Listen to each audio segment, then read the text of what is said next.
infectious diseases, research, medicine, health. Welcome to Outbreak News Interviews.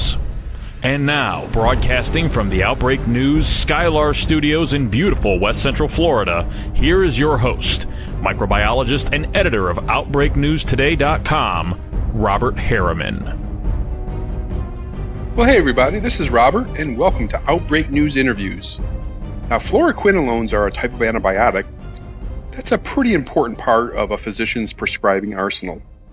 However, according to a new study published in the journal Clinical Infectious Diseases, fluoroquinolones are commonly prescribed for conditions when antibiotics are not needed at all, or when fluoroquinolones are not the recommended first-line therapy.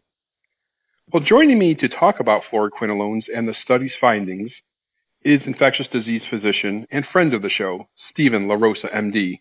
Dr. LaRosa, welcome back to the show. Thank you, Robert. Okay, so Dr. LaRosa, what are fluoroquinolones and how commonly are these prescribed? So fluoroquinolones are agents, the first of which that was approved was ciprofloxacin, known in the vernacular as Cipro, and they are DNA gyrase inhibitors, topoisomerase, so they're involved in inhibiting an enzyme involved in bacterial replication, and as such, they're bactericidal. It was great enthusiasm when they came out because the bioavailability, so the percent that's absorbed from the GI tract when it's taken by mouth, is very high. So conditions where you normally have to use an IV medication, that did not apply. These agents are well absorbed by mouth with fairly broad spectrum. As well, covering the initial generation covering gram-negative organisms, so good for the bowel and genitourinary tract. And then the newer members, levofloxacin and moxifloxacin, known as the respiratory fluoroquinolones, also getting important gram-positive organisms like Streptococcus pneumoniae. So a broad spectrum class with high bioavailability is really the way I would describe them. Yeah, and it's a pretty commonly prescribed antibiotic, right? They are, by all data sources, the third most commonly prescribed class of antibiotics. So they're used freely in the outpatient arena. Yeah. So what are the appropriate situations for prescribing the antibiotic? So where they've really shown some great benefit is in cases of community-acquired pneumonia as outpatient treatment because of their effect on Streptococcus pneumoniae, which is an important player in community-acquired pneumonia. They're also very useful in settings, the 1% of patients who have a true penicillin allergy who require therapy for a UTI or another gram-negative infection. But I'd say their greatest value to me is in community-acquired pneumonia. Now, the fluoroquinolones come along with some serious side effects. Can you talk about that? Yeah, I think this is probably the misconception amongst providers in the outpatient setting is a common perception that this class is safe, and that's really not the case. There are some important toxicities, including tendon rupture, which I've seen horrific Achilles tendon ruptures, other joint problems, serious problems with glucose homeostasis, so severe hypoglycemia, even including cases of hypoglycemic coma. The elderly, a group who receive this class of antibiotics a lot can have significant central nervous system toxicity where they get outright delirium, agitation, etc.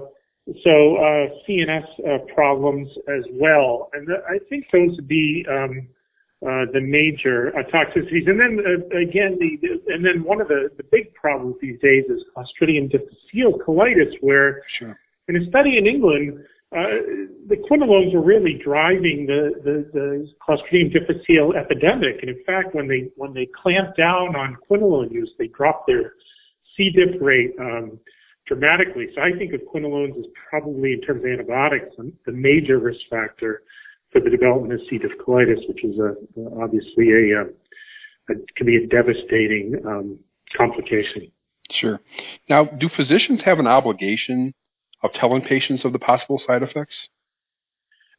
I think they do. I think anytime you're prescribing any new medication with a patient, it's important to warn them. But I see a lot of patients who have been given quinolones who are very active, and I warn them specifically about the tendon problems and the joint issues, because that can obviously be a devastating problem. But the elderly as well, warning their family members that if there's any acute change in mental status, it could be a problem, as well as if they have problems with diabetes and they're on diabetic medications about glucose monitoring. But I think it's essential. And then the risk of C. diff, it's probably true of anybody you're putting on an antibiotic, but to tell them if there's any change in their bowels, particularly new onset abdominal pain and frequent diarrhea, to let the prescriber know so that they can check for Clostridium difficile colitis.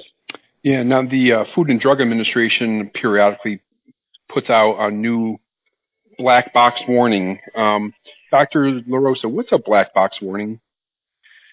So it's exactly what it looks like in the patient in the drug label, which is all the prescribing information.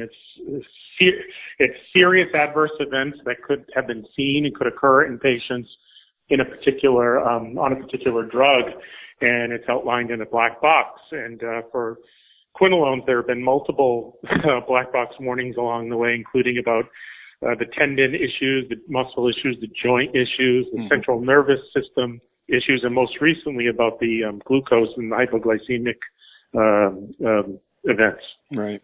Well, let's go ahead and turn to the study that was published in Clinical Infectious Diseases. Dr. LaRosa, can you give a short summary of what they did and what their findings were? Yeah, so this was really driven by some fine work by the folks at the Centers for Disease Control, where they were really looking at outpatient prescribing of fluoroquinolones. And they had it was nice because they used 3 data sources, which really gave them a complete data set. So it looked at retail pharmacy prescriptions, emergency room, urgent care type things. So they got it's a fairly robust sample, but there's some telling findings in this paper. One is that about 5% of the time, patients got a fluoroquinolone when there was probably no antibiotic necessary at all. And what I mean by that is cases of viral upper respiratory and bronchitis conditions that don't require antibiotics. And that was on the order of about 1.6 million prescriptions, so not a small number. No. The other big finding from this study is in approximately 20% of patients, they got a fluoroquinolone in a situation where a fluoroquinolone would not be considered first-line therapy. So what are those conditions? Uncomplicated urinary tract infections, bronchitis, and sinusitis. So in those conditions, fluoroquinolone is not considered first line. And in this study, it was a very, 20%, that's where they got it. There's also some other important findings. Fluoroquinolones, when they were given, almost 15% of the time they were being given for skin infections, and quinolones are not considered first-line therapy for Staph aureus infections, which are the most common causes of skin infection. And also in 12% of gastrointestinal infections, quinolones were being given, and we're seeing that actually the number one cause of bacterial gastroenteritis is Campylobacter, which there's resistance to quinolones. And so that really wouldn't be first line either. So very sobering study of lots of misuse of fluoroquinolones when they're either not necessary or when another agent should be given. Yeah, and that really leads into my next question, because I have to believe that most, if not all, physicians are familiar with antibiotic prescribing guidelines. So, Dr. LaRosa, why do we see so much overprescribing of fluoroquinolones? Well, I mean, I have a theory, and it relates back to training.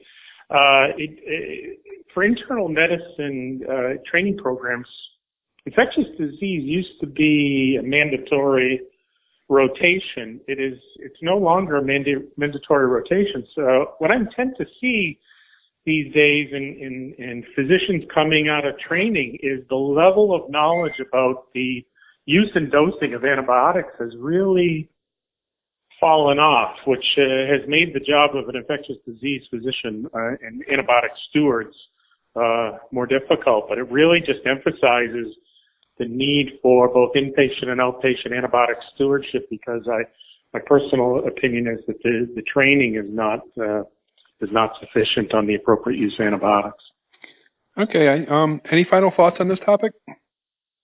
Well, I think that this is an important topic. I think quinolones should really not be considered safe drugs.